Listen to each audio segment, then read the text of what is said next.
Capítulo 4. Você se atreverá a explorar os poderes da sua mente? Você é uma mente com um corpo. Por ser uma mente, você possui poderes místicos, poderes conhecidos e desconhecidos. Atreva-se a explorar os poderes de sua mente. Por que explorá-los? Quando você fizer as descobertas que estão à sua espera, elas podem trazer 1. Saúde física, mental e moral, felicidade e riqueza. 2. Sucesso no campo de empreendimento escolhido. E até 3. Um meio para relacionar, usar, controlar ou harmonizar poderes conhecidos e desconhecidos. E atreva-se a investigar todas as forças não físicas situadas fora da esfera dos processos físicos conhecidos. Forças que você pode usar quando aprender como aplicar. E isso não será tão difícil para você. Não mais difícil do que ligar uma televisão pela primeira vez. Uma criancinha consegue sintonizar seu programa de TV favorito. Quando ela faz isso, não tem conhecimento sobre o funcionamento da estação de transmissão ou do seu aparelho receptor, tampouco da tecnologia envolvida. Mas tudo bem, pois tudo que a criança precisa saber é como apertar o botão certo. Neste capítulo, você verá como pode apertar o botão certo para conseguir o que quer da máquina elétrica mais eficaz já concebida. Embora essa máquina particular seja obra sublime do poder divino, você é dono dela. De que ela é feita? Bem, entre outras coisas, é composta por mais de 80 trilhões de células elétricas. Naturalmente, tem muitos componentes, e cada parte é em si um mecanismo elétrico. E uma parte é uma maravilha da elétrica, ainda assim pesa somente 1,5 kg. Seu mecanismo consiste em mais de 10 bilhões de células que geram, recebem, registram e transmitem energia. Qual é essa sua maravilhosa máquina? Seu corpo. Você é e será o mesmo você ainda que perca um braço, um olho ou outras partes do seu corpo. E a maravilha da elétrica, seu cérebro e seu sistema nervoso. É o mecanismo pelo qual seu corpo é controlado e por meio do qual sua mente funciona. E sua mente também tem partes. Uma é conhecida como consciente e outra como subconsciente. Elas estão em sincronia, trabalham juntas. Os cientistas aprenderam muita coisa sobre a mente consciente. Todavia, faz menos de 100 anos que começamos a explorar o vasto território desconhecido do subconsciente. Muito embora o homem primitivo usasse deliberadamente os poderes místicos do subconsciente desde o início da história humana, e ainda hoje os aborígenes da Austrália e outros povos primitivos façam isso em larga medida. Vamos começar a explorar agora. Dia após dia, em todos os sentidos, estou ficando cada vez mais rico. Vamos começar acompanhando Bill McCall, de Sydney, Austrália, em uma jornada de fracasso e derrota para o sucesso e a realização. Aos 19 anos, Bill começou um negócio próprio, couros e peles. Fracassou. Aos 21, concorreu ao Congresso Federal. E novamente fracassou. Parece que, em vez de destroçá-lo, essas e outras derrotas motivaram o jovem australiano a desenvolver insatisfação inspiradora. Então ele começou a procurar por regras do sucesso. Você vê, Bill McCall queria ficar rico e pensou que poderia encontrar as regras para a aquisição de riqueza em livros inspiradores. Portanto, ao conferir a seção de livros inspiradores da biblioteca, Bill ficou intrigado com o título Quem Pensa Enriquece. Pegou o livro emprestado e começou a ler. Leu uma vez e leu de novo. E mesmo lendo pela terceira vez, Bill McCall foi incapaz de entender exatamente como poderia aplicar os princípios com os quais alguns dos homens mais ricos do mundo adquiriram sua fortuna. Ele nos contou: eu estava lendo Quem Pensa Enriquece pela quarta vez enquanto caminhava calmamente ao longo de uma rua comercial de Sydney. E então aconteceu de repente. Parei diante da vitrine de um açougue e dei uma olhada, e naquela exata fração de segundo tive um lampejo de inspiração. Ele sorriu e continuou. Exclamei em voz alta: é isso, saquei! Assustei-me com meu desabafo emocional. Uma senhora passando por ali também. Ela parou e me olhou com espanto. Voltei para casa com minha nova descoberta. Ele prosseguiu em tom sério. Veja, eu estava lendo o capítulo 4, intitulado Autossugestão. O subtítulo era O Meio para Influenciar a Mente Subconsciente. Lembro que, quando eu era garoto, meu pai lia em voz alta o livrinho de Emile Coué, Domínio de Si Mesmo pela Autossugestão Consciente. Ele então olhou para Napoleon Hill e disse: você apontou em seu livro que, se Emile Coué foi bem-sucedido em ajudar indivíduos a evitarem doenças e trazerem doentes de volta à boa saúde por meio da autossugestão consciente, a autossugestão também poderia ser usada para adquirir riqueza ou qualquer outra coisa que se pudesse desejar. Enriqueça por meio da autossugestão. Essa foi minha grande descoberta. Era um conceito novo para mim. A seguir, McCall descreveu os princípios. Parecia que ele havia memorizado do livro. Você sabe, autossugestão consciente é a agência de controle pela qual o indivíduo pode alimentar voluntariamente sua mente subconsciente com pensamentos de natureza criativa, ou, por negligência, permitir que pensamentos de natureza destrutiva tenham um caminho de acesso ao rico jardim da sua mente. Quando lê em voz alta, 2 vezes ao dia, a declaração por escrito de seu desejo de dinheiro com emoção e atenção concentrada e se sente já na posse dele, você comunica o objeto de seu desejo diretamente para a mente subconsciente. Por meio da repetição desse procedimento, você voluntariamente cria hábitos de pensamento favoráveis a seus esforços para transformar o desejo em seu equivalente monetário. Deixe-me dizer novamente. É da máxima importância que, ao ler em voz alta a declaração de desejo, por meio da qual você está se esforçando para desenvolver uma consciência de dinheiro, você leia com emoção e sentimento forte. Sua capacidade de aplicar os princípios da autossugestão dependerá em grande medida da capacidade de se concentrar em cima de um determinado desejo até que este se torne um desejo ardente. Quando cheguei em casa, sem fôlego por ter corrido, imediatamente sentei à mesa da sala e escrevi: minha meta principal definida é ficar milionário por volta de 1960. Ainda olhando para Napoleon Hill, ele continuou: você mencionou que uma pessoa deve ser específica quanto à quantidade de dinheiro que quer e definir uma data. Eu fiz isso.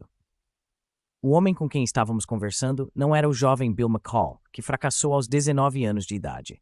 Ele ficou conhecido como o honorável William V. McCall, o homem mais jovem a se tornar membro do parlamento australiano, presidente do conselho de administração da subsidiária da Coca-Cola em Sydney, diretor de 22 empresas familiares.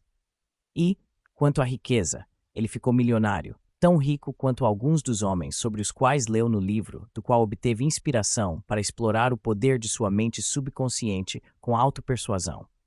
Casualmente, ele ficou milionário 4 anos antes do programado. Dia após dia, em todos os sentidos, estou ficando cada vez melhor. Observe que usamos autopersuasão como sinônimo do termo autossugestão consciente, usado por Emile Coué. McCall recordou que, quando era pequeno, seu pai tinha se beneficiado de uma grande descoberta, feita em um livro de sua época. Uma descoberta que cada homem, mulher e criança podem empregar efetivamente quando a encontrarem por si mesmos. Como Bill McCall e seu pai, você também pode empregar corretamente o poder da autossugestão consciente. A autossugestão consciente foi revelada a Emile Coué porque ele se atreveu a explorar os poderes de sua mente e da mente dos outros. Antes de fazer sua grande descoberta, ele usava a hipnose para curar doenças físicas de seus pacientes. Porém, depois de fazer sua grande descoberta, que na realidade baseava-se em uma simples lei natural, ele abandonou o uso da hipnose. E como encontrou e reconheceu essa lei natural? A grande descoberta de Emile Coué foi feita quando ele encontrou a resposta para algumas perguntas que havia feito a si mesmo. Eram elas. Pergunta número 1. É a sugestão do médico ou a sugestão da mente do paciente que efetua uma cura? Resposta. Coué provou conclusivamente ser a mente do paciente que inconsciente ou conscientemente fazia a sugestão a que a mente e o corpo reagiam. Sem autossugestão inconsciente ou autossugestão consciente, sugestões externas não são eficazes. Pergunta número 2. Se a sugestão do médico estimula a sugestão interna do paciente, por que o paciente não consegue usar sugestões saudáveis e positivas por si mesmo? E por que não consegue abster-se de sugestões negativas prejudiciais? A resposta à segunda pergunta veio rapidamente. Qualquer pessoa, mesmo uma criança, pode ser ensinada a desenvolver uma atitude mental positiva. O método é repetir afirmações positivas, tais como, dia após dia, em todos os sentidos, pela graça de Deus, estou ficando cada vez melhor. Ao longo de atitude mental positiva, você verá muitos automotivadores que pode usar para sua autopersuasão. E se até agora você não sabe como usar a autopersuasão, vai saber antes de concluir este livro. Quando a porta da morte está prestes a se abrir. Mais de 450 mil crianças nascem fora do casamento nos Estados Unidos a cada ano, e mais de 1 milhão de adolescentes entram nas instituições penais por roubo de carros e outros crimes. Essas tragédias pessoais poderiam em muitos casos ser evitadas se a. Os pais aprendessem como empregar a sugestão corretamente e b. Seus filhos e filhas fossem ensinadas a usar a autopersuasão espiritual de forma efetiva. Por meio do uso adequado da sugestão, esses jovens poderiam ser motivados a desenvolver padrões morais invioláveis pela autossugestão consciente e saberiam neutralizar ou repelir as sugestões indesejáveis de seus conhecidos de forma inteligente. Claro, cada indivíduo responde à autossugestão inconsciente ao longo de toda a sua vida com mais frequência do que a autossugestão consciente. Em tais casos, ele responde ao hábito e ao impulso interior do subconsciente. Quando um homem com AMP é confrontado por um problema pessoal sério, automotivadores fulguram do subconsciente para o consciente para ajudá-lo. Isso é especialmente verdadeiro em momentos de emergência, especialmente quando a porta da morte está prestes a se abrir. Foi esse o caso de Ralph Wepner, de Toowoomba, Queensland, Austrália, um dos nossos alunos do curso AMP, A Ciência do Sucesso. Era 1h30 da manhã. Em um pequeno quarto de hospital, 2 freiras enfermeiras mantinham vigília ao lado do corpo de Ralph. Às 4h30 daquela tarde, uma chamada de emergência fora feita à sua família, a fim de que corresse para o hospital. Quando chegaram, Ralph estava em estado de coma, resultado de um ataque cardíaco grave. A família agora estava no corredor, cada um se preocupando ou rezando à sua própria maneira especial. No quarto com iluminação tênue, 2 freiras enfermeiras trabalhavam ansiosamente, uma em cada pulso, tentando sentir a pulsação. Como Ralph não saíra do coma durante todo esse período de 6 horas e o médico fizera tudo o que podia, este havia saído do quarto. Tinha ido visitar um de seus outros pacientes do hospital que também estava em estado crítico. Ralph não conseguia se mover, falar ou sentir nada. Todavia, conseguia ouvir as vozes das enfermeiras. Em algumas partes desse período, ele pôde pensar claramente. Ouviu uma freira afirmar em tom agitado: "Ele não está respirando. Consegue pegar uma batida?" A resposta foi não. Ele ouviu a pergunta e a resposta repetidas vezes. "Consegue pegar uma batida agora?" "Não." "Estou bem", pensou, "mas devo dizer a elas. Tenho que dizer a elas de alguma forma." Ao mesmo tempo, estava se divertindo ao ver as enfermeiras enganadas daquela forma. Ele pensava: "Eu estou bem. Não vou morrer. Mas como? Como posso dizer a elas?" E então lembrou do automotivador que tinha aprendido. Você pode fazer-se acreditar que pode.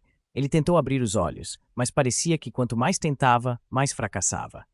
As pálpebras não respondiam ao comando de sua vontade. Tentou mover o braço, a perna, a cabeça, mas não conseguia sentir absolutamente nenhuma reação. Na verdade, não sentia nada. Tentou abrir seus olhos outra vez e mais outra, até que finalmente ouviu as palavras. "Eu vi uma pálpebra tremer. Ele ainda está aí." "Não senti medo", diz Ralph, "e ainda acho que foi muito divertido." Periodicamente uma enfermeira me chamava. "Você está aí, Sr. Wepner? Você está aí?" Eu tentava responder a isso movendo minha pálpebra para dizer que estava tudo bem. Eu ainda estava ali.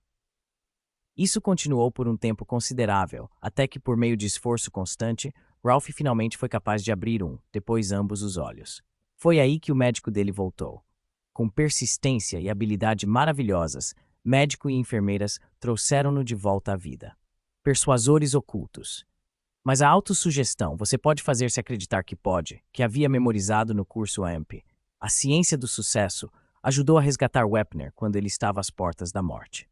Os livros que lemos e os pensamentos que temos afetam nossa mente subconsciente, mas também há forças invisíveis com efeitos poderosos semelhantes, embora subliminares, abaixo do reino da consciência.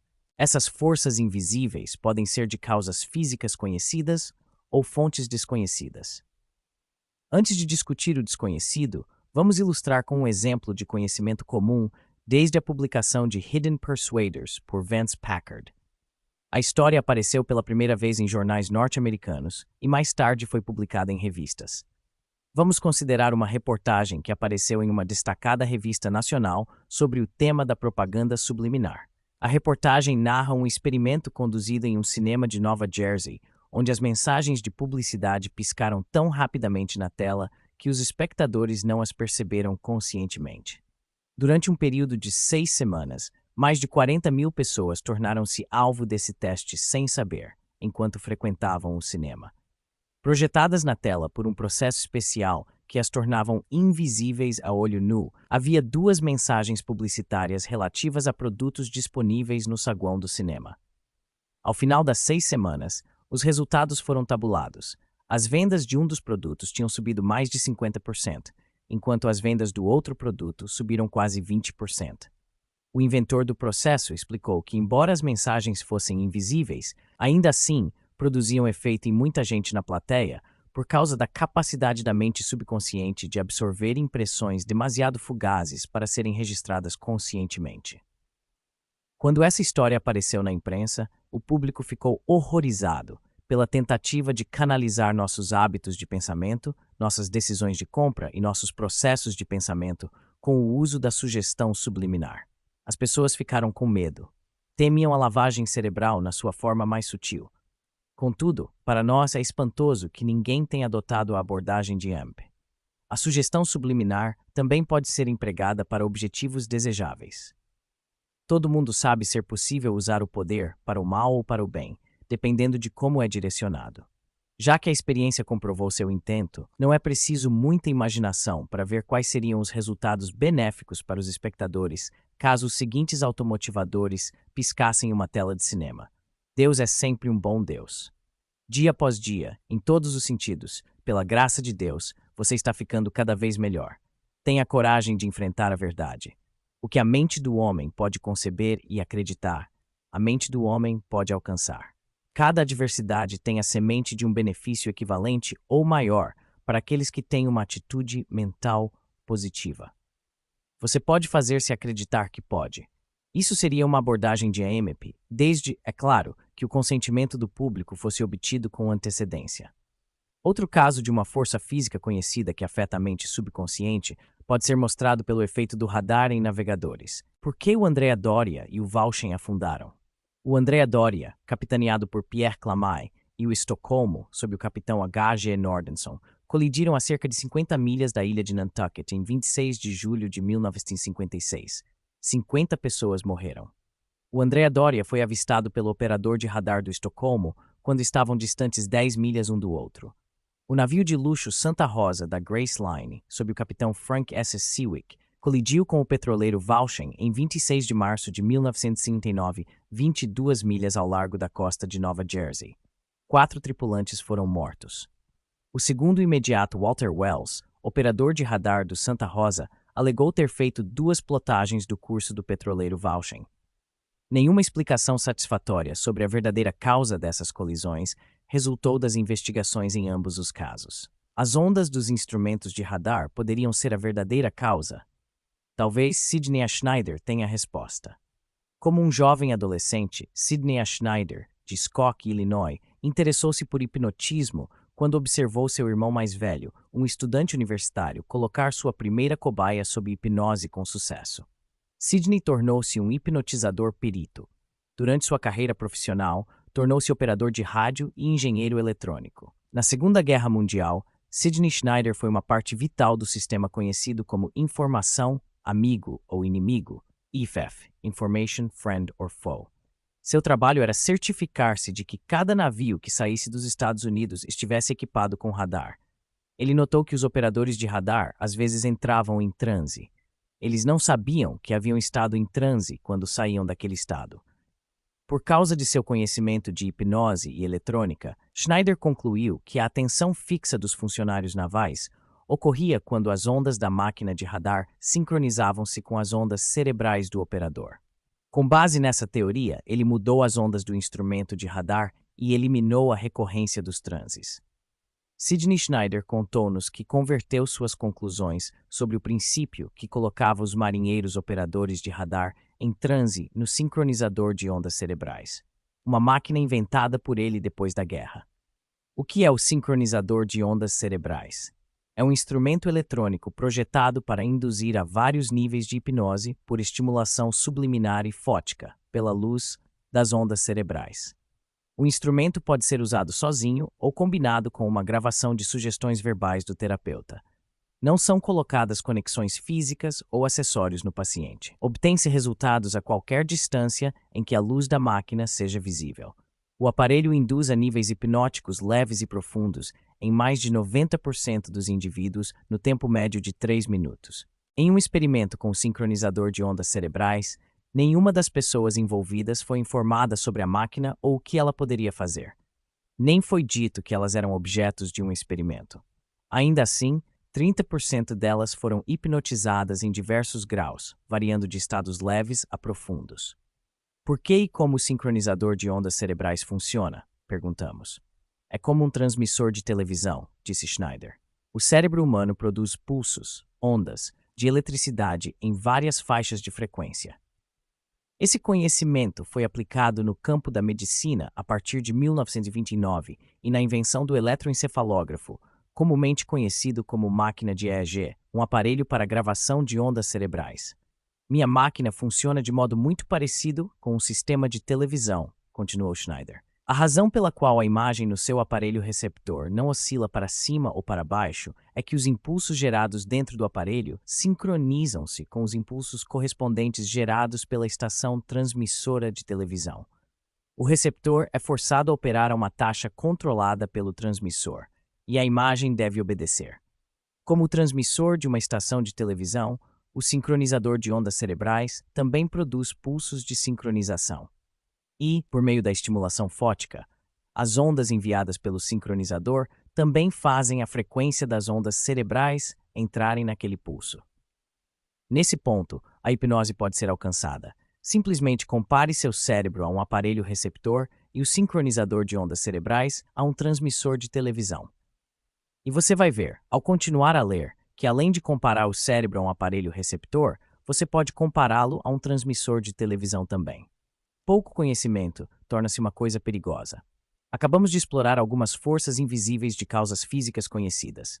Agora vamos avançar ainda mais no reino do desconhecido, o eletrizante campo dos fenômenos psíquicos, tais como 1. PES, percepção extrasensorial, consciência de ou reação a um evento ou influência externos não apreendidos pelos meios sensoriais. Aqui estão incluídos: A. Telepatia, transferência de pensamento. B. Clarividência, o poder de discernir objetos que não estão presentes para os sentidos. C. Precognição, ver o futuro. D. Pós-cognição, ver o passado. 2. Psicocinese, o efeito da mente sobre um objeto. Agora vamos ser realistas e manter os pés firmes no chão. Vamos explorar o desconhecido com bom senso. Você estará em perigo a menos que use uma boa lógica e evite juntar teias de aranha em seu pensamento. Os fatos devem ser suas pedras para pisar sobre o rio da dúvida. Portanto, deixe um guia experiente conduzi-lo ao longo de caminhos seguros. E vamos apresentar a você um guia assim. Mas antes, vamos falar sobre o passado. O famoso livro de Thomas J. Hudson, A Lei dos Fenômenos Psíquicos, tornou-se um best-seller quando publicado em 1893. Hoje o livro é publicado em brochura nos Estados Unidos pela Kessinger Publishing, Whitefish, Montana. A obra contém muitas histórias eletrizantes de experiências psíquicas relatadas. A imaginação de dezenas de milhares de pessoas que leram esse livro foi estimulada. Algumas estavam prontas, outras não. Dali em diante, o interesse público pelos fenômenos psíquicos fez rápido progresso. Mas muitas pessoas, não preparadas de modo adequado, causaram danos a si mesmas, tornando-se desequilibradas. Embora tivessem muito pouco conhecimento sobre os poderes psíquicos, a novidade e o interesse quase que irresistível pelo assunto gerou um frenesi em certas pessoas. Há uma tendência perceptível em algumas pessoas não devidamente instruídas e maduras em seu pensamento e não muito bem ajustadas emocionalmente de ficarem fascinadas com esse estudo intrigante. É fácil entender por que tantos líderes religiosos, cientistas e pessoas responsáveis pelo bem-estar do povo consideraram o estudo de fenômenos psíquicos um anátema. A imaginação corria desenfreada e ameaçava a sanidade do povo. 2. Fatos e ficção pareciam indistinguíveis. 3. Hipnotismo por amadores e artistas de variedades, assim como as trapaças e fraudes praticadas por faquires, médiuns e charlatães, abusavam da mente do público. 4. Princípios religiosos básicos foram retorcidos em uma direção que levava ao mal. Qualquer coisa associada a fenômenos psíquicos tornou-se repelente, virou tabu. Apesar dos perigos, tabus e ostracismo social ou profissional, havia homens corajosos, honrados e de bom senso, que tiveram a coragem de explorar em busca da verdade. Mas coube a longa e corajosa luta do Dr. Joseph Banks Rhine, que trabalhou na Universidade Duke inspirado e assistido pela esposa, a doutora Louisa E. Rhine, para revestir o estudo de fenômenos psíquicos de respeitabilidade. Isso graças ao caráter impecável de Rhine e seus 30 anos de experimentos controlados de laboratório com base em leis matemáticas. Sua tarefa era difícil, pois os fenômenos psíquicos espontâneos não são aptos a ocorrer em um laboratório. Tais fenômenos ocorrem quando menos se espera, e geralmente quando uma pessoa está sob maior pressão emocional ou possuída de um desejo obsessivo intensificado, muitas vezes simultaneamente à morte de um ente querido. Westinghouse investe em comunicação extrasensorial. É evidente que, hoje em dia, qualquer escritor sobre o assunto dos fenômenos psíquicos se empenha em ter a proteção de uma parte do manto de respeitabilidade de Rhine, referindo-se a ele e à Universidade Duke para tornar suas próprias teorias digestíveis. Não somos exceção. Sugerimos com insistência que, se você tiver interesse em ir além, leia The Reach of the Mind e os outros livros dos quais Rhine é autor ou coautor. Nossa recomendação: deixe Joseph Banks Rhine ser seu guia. E quanto êxito teve o trabalho de Rhine em quebrar a resistência à investigação e crença nos estranhos poderes da mente? Um teste justo, nos parece, reside no fato de que empresários pragmáticos ficaram convencidos e estão fazendo experiências próprias. Em uma entrevista, o Dr. Peter A. Castruccio, diretor do Instituto de Astronáutica Westinghouse, confirmou que os cientistas da Westinghouse estão engajados em pesquisas para encontrar meios de usar a telepatia e a clarividência na comunicação de longa distância. Castruccio também manteve longo contato com Rhine antes da decisão de se envolver nessa grande experiência. E a busca de formas e meios de aproveitar a telepatia e a clarividência e torná-las comercialmente viáveis será bem-sucedida. Deixa-nos responder da seguinte maneira. Não faz muito tempo, as pessoas zombavam de ideias que eram inacreditáveis para elas na época, mas hoje são aceitas sem questionamento. A transformação de matéria em energia e de energia em matéria. A cisão do átomo. C. Os satélites artificiais. D. A força de jato. Ou E. Artigos do cotidiano, como a televisão. E o computador eletrônico projetado a partir do computador humano, o cérebro e o sistema nervoso. Cada um desses foi concebido, acreditado e alcançado pelo homem com AMP, máquinas que operam à velocidade da luz, 300 mil quilômetros por segundo. Máquinas que podem calcular 40 mil operações aritméticas por segundo, detectar e corrigir seus próprios erros. Máquinas que se tornaram realidade porque o homem as construiu em circuitos elétricos, que em muitos aspectos funcionam como a atividade elétrica conhecida do sistema nervoso do nosso próprio corpo físico. Nossa resposta: o que a mente do homem pode conceber e acreditar, a mente do homem pode alcançar com EMP. Mas nenhuma máquina ou invenção do homem é tão maravilhosa como o seu próprio e magnífico computador, seu cérebro e seu sistema nervoso com o poder de atividade elétrica. O homem é mais do que um corpo com um cérebro. Você é uma mente com um corpo, uma mente possuidora de, e também afetada por, poderes conhecidos e desconhecidos. Uma mente composta por duas partes, consciente e subconsciente. Aqui, realçamos principalmente o conceito da mente subconsciente, seus poderes e as forças conhecidas e desconhecidas que a afetam. Mas e quanto à mente consciente? Ela é igualmente importante. E você vai ler sobre isso no próximo capítulo, intitulado E Algo Mais. Agora, se a sua reação à leitura não lhe proporcionou uma visão sobre como você pode apertar o botão certo para conseguir o que quer da máquina que possui, atreva-se a explorar os poderes de sua mente. Guie-se pelo piloto 4 e algo mais. Piloto no 4. Pensamentos pelos quais se guiar. 1. Você é uma mente com um corpo. Seu corpo é uma máquina elétrica. Seu cérebro é um mecanismo que é uma maravilha elétrica. 2. Sua mente possui duas partes, consciente e subconsciente. Elas trabalham juntas. 3. Autossugestão consciente e autopersuasão são sinônimos e contrastam com a palavra autossugestão, uma atividade inconsciente. A autossugestão envia mensagens do subconsciente para a mente consciente, bem como para partes do corpo, de forma automática. A mente subconsciente é a sede do hábito, da memória, dos padrões de conduta invioláveis, etc. 4. Dia após dia, em todos os aspectos, estou ficando cada vez melhor. Autoafirmações repetidas com frequência, rapidez e emoção afetam a mente subconsciente e a fazem reagir. Bill McCall adquiriu riqueza pela utilização da autopersuasão.